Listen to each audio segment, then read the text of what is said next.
అవును, ఇంతకీ నువ్వెవరు? నా పేరు దేవ. నేను నీతో కొంచెం పర్సనల్ గా మాట్లాడాలి. ఏమిటో అంత పర్సనల్? నువ్వు అర్జెంట్ గా ఈ ఊరు వదిలిపెట్టి వెళ్ళిపోవాలి.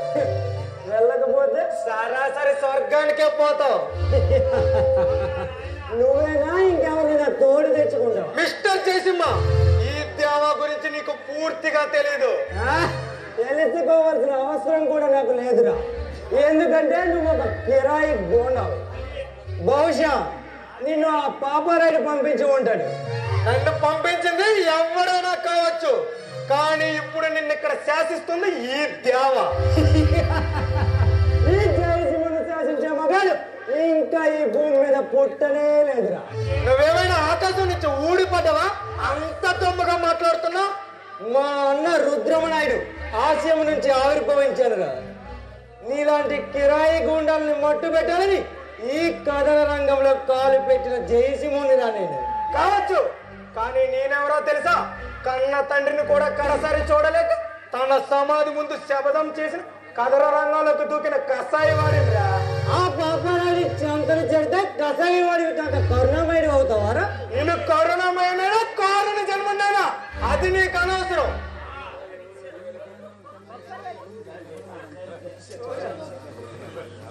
ఈ ఊరు వెళ్ళమని ఒకవేళ నన్ను బెదిరిస్తావేమో. నేను వెళ్ళడం కాదురా, నిన్ను సరాసరి ఆ పైలోకానికి పంపిస్తాను రా.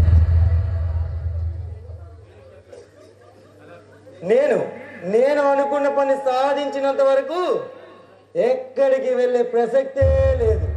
అయితే నీ అర్థం లేని ఆశయాల కోసం నీ నూరేళ్ల బతికి నువ్వే చితి పేర్చుకుంటున్నావు అన్నమాట. నన్ను చితి పేర్చాలన్నా, నన్ను కడ తీర్చాలన్నా నీకు ఈ జన్మ సరిపోదురా.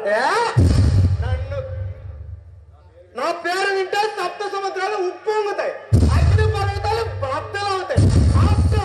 ఆఫ్టర్ నువ్వెంత నిన్ను అవలేలగా మట్టు పెట్టి నేను ఇచ్చిన మాట నిలబెట్టుకుంటాను. టైం వేస్ట్ చేయకు. దమ్ముంటే నాతో కలపడరా, అప్పుడు ఆ చేయడంలో నీకే తెలుస్తుంది. మిస్టర్ జయసింహ, నిన్ను చంపడం నాకు సమస్య కాదు, కానీ నిన్ను చూస్తుంటే అమాయకుల్లా కనిపిస్తున్నా. కేవలం అందుకే నిన్ను తప్పుకోమని శాసిస్తున్నాను.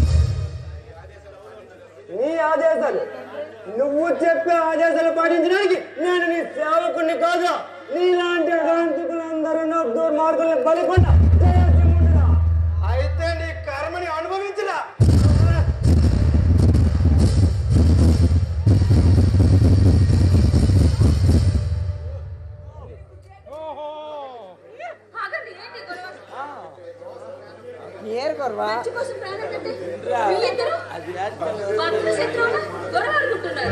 శైలు, నువ్విక్కడ చాలా ఆశ్చర్యంగా ఉంది.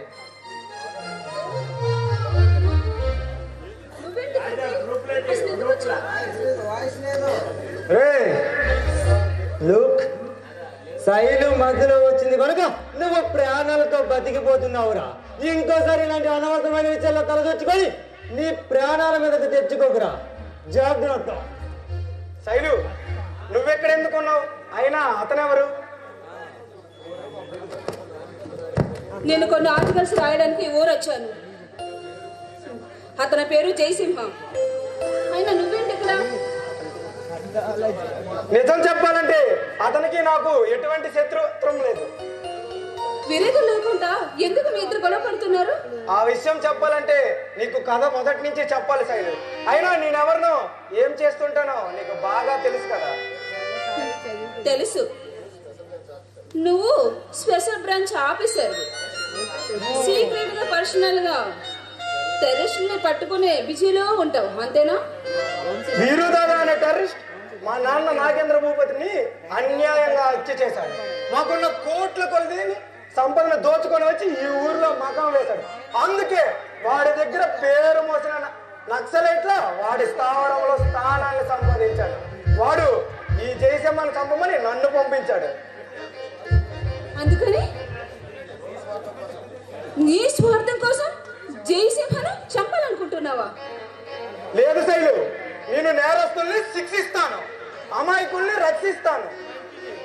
ఈయన పని చేయడానికి ఒప్పుకోకపోతే ఆ వీరుదాదా జయసింహని చంపడానికి మరొకరిని పంపిస్తాడు. అందుకే తనని తెలివిగా తప్పించి కాపాడాలనుకున్నాడు. కానీ జయసింహ ఒక కోరకరని కొయ్యలా ఉన్నాడు. జయసింహను ఎవరు కాపాడనక్కర్లేదు. నేరస్తులందరూ ఏకమైన జయసింహ నీడను కూడా తాకలేరు.